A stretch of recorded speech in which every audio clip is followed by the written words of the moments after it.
Hello and welcome back to the channel. Today we'll be covering the basics of game objects and how to place them inside the scene. So let's go ahead and share the screen.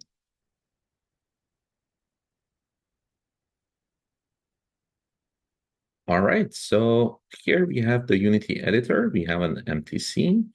And let's say we want to start placing objects in our scene, right? We want to start building a level.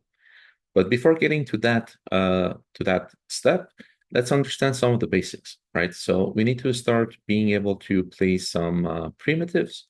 So we can go ahead and right-click in the hierarchy window. We'll get the context menu. From the context menu, you can select the 3D objects, which will give you the submenu, and you have some options here as far as selecting some of the geometric primitives. Let's go ahead and create a cube. So here, Unity places the cube in the scene. Let's go ahead and select the cube and go to the inspector window. And from the inspector window, let's take a look at the transform. And the transform will tell us exactly where this cube was placed. So you see that it's being placed randomly at this particular position. And let's say we don't like that. We want it to be exactly at 0, 0, 0. So you can go ahead and manually update those values within the inspector, and you would see it reflected in the scene. Now, let's go back to the scene window. And in the scene window, you would notice that there is some toolbars over here. And some of these are the basic transformation tools that we can utilize for translating, rotating, and scaling the object. So let's take a look at each one of them. So let's select the translate. The translate is basically how you can move an object in 3D space. So let's go ahead and select the cube. Once you select the cube, you notice that a gizmo will pop up. The gizmo will show each axis in their equivalent color. So generally speaking, Z in Unity is denoted by the blue color. The up vector or the y-axis is denoted by the green vector, green color, and the x-axis is denoted by the red color. So you can actually select and move on each one of these axes, and you would see that the cube is actually positioning. And while you're doing this, notice over here at the transform component of the cube that it does update it according to its new movement and its new position. So that is translate. Let's take a look at rotation. So rotation, you can select the rotation toolbar from there. And let's say we want to rotate it on the x-axis. We want to rotate it on the z-axis and on the y-axis. And equivalently, if you go to the transform component, you will see that it is the new values of the rotation per each axis is displayed. The last geometric transformation is the scale. So let's go ahead and scale it on the z-axis, scale it on the y-axis, and scaling it on the x-axis. So this is really cool at design time. It'll give you a quick way to position, rotate, and scale the object the way you want it. But let's say if you want to be precise, if you want to be real precise, that's where you can actually come onto the transform component. And let's say we want to place this particular object at exactly 0.5, 0.5, and 0.5 on the X, Y, and the Z. And we want to rotate it 33 degrees on the X, 33 on the Y, and 33 on the Z. And let's say the scale factor for the game object, we want to keep it at 1.5 on each one of the axes, respectively. There we go. So you can actually go ahead and do that. Another thing, let's say you play around with it and suddenly becomes haywire and you want to quickly reset the whole transform of the object back to its default values.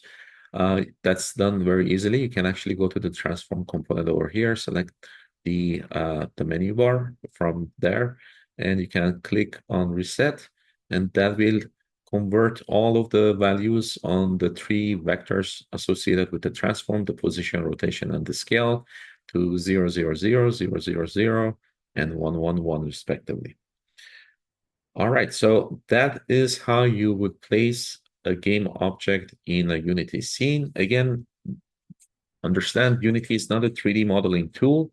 Unity is a game engine. It's an environment where you can bring in models from other 3D modeling applications and reconstruct a scene, a particular scene within Unity, and then start applying some sort of a behaviors on top of it. So let's go ahead and stop sharing this.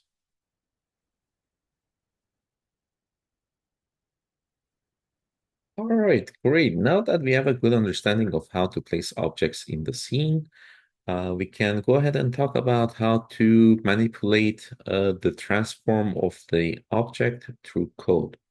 And for that, I created a basic C# class called my input manager.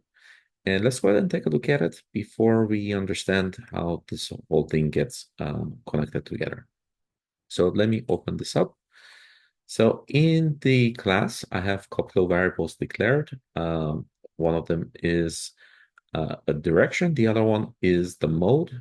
The direction is going to be in basically controlling uh, the positive and negative on XYZ axis, whether it's for translation, rotation, or scale.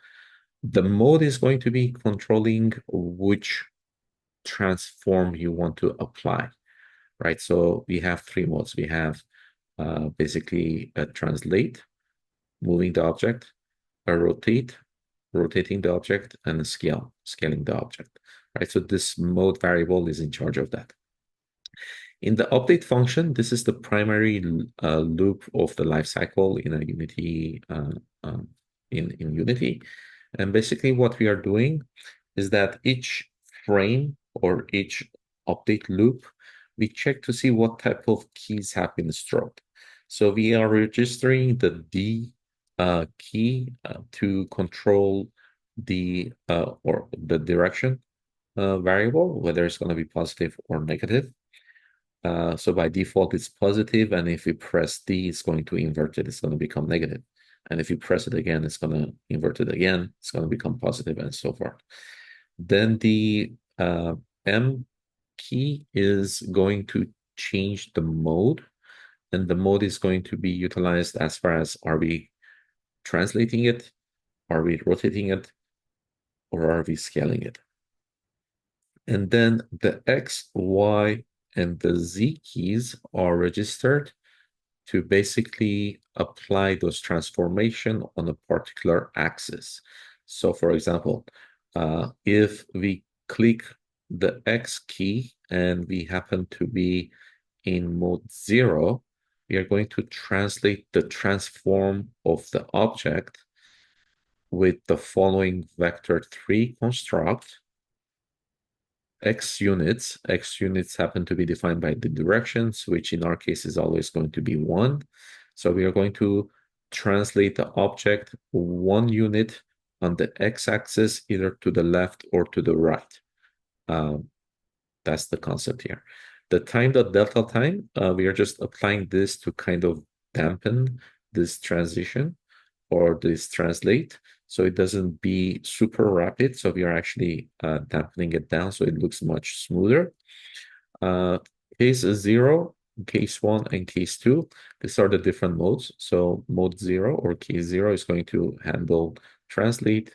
Mode 1 is going to handle rotate, and mode 2 is going to handle the scale. So the same concept or the same logic applies to the y-axis and the z-axis. So we don't need to get down into the details on that. So as long as you understand this, then we are good. So let's go ahead and switch back to the Unity editor over here. So in order for this code to actually execute and run in Unity, it has to be attached to an active game object within the scene, right? It's not just enough for you to have like a C# code in your assets folder sitting in your project somewhere. It has to be actually attached to a particular game object that is active, and that will tell Unity to go ahead and execute this code. So let's go ahead and select the cube that we just placed in the scene. and drag and drop. I have already attached my Unity Manager to the cube object. But simply what you can do is like you select it and you drag and drop it onto the inspector, and that would attach it to it. Uh, let's say right now we attach two of the same components. Generally speaking, this shouldn't be allowed. So let's go ahead and say remove component. Let's say you did something by mistake and you want to remove it now from the actual game object.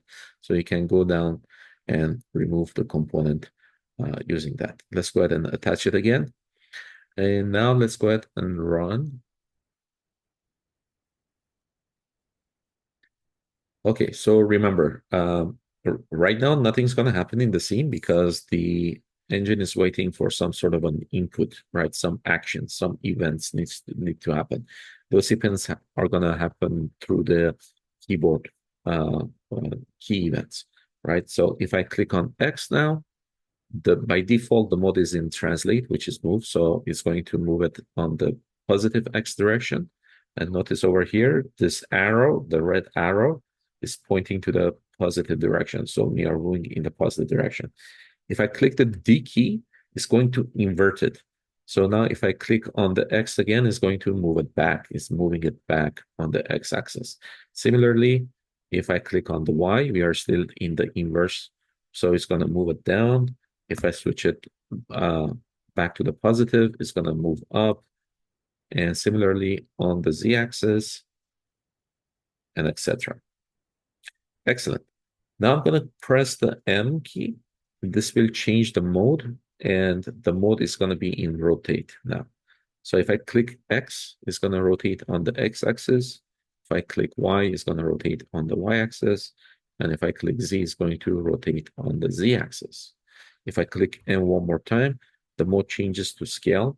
So now if I click X, we are going to scale on the X axis. If I click Y, it's going to scale on the Y axis. And if I click Z, it's going to scale on the Z axis. Let's invert the direction. Let's change the mode back. And so forth. So hopefully this gives you a good understanding of how to control your objects, transform through code. Now this can get pretty complicated, but the concepts are still the same, right? Whether you're going to control the object through a keyboard, through a mouse, or later on if you get into AR, VR, MR kind of experiences through the controllers, right? Somehow you need to get the input from the user and how that input is going to apply to a particular game object, then that pretty much becomes your development. It depends on what you want to do. Okay, so now we have a good understanding of how things are connected together. I'm gonna stop sharing the screen, and in the next future videos, we are going to get a little more into complicated scenarios. But before getting to that, we'll learn how to apply materials, colors, textures, and etc. Some of the basics.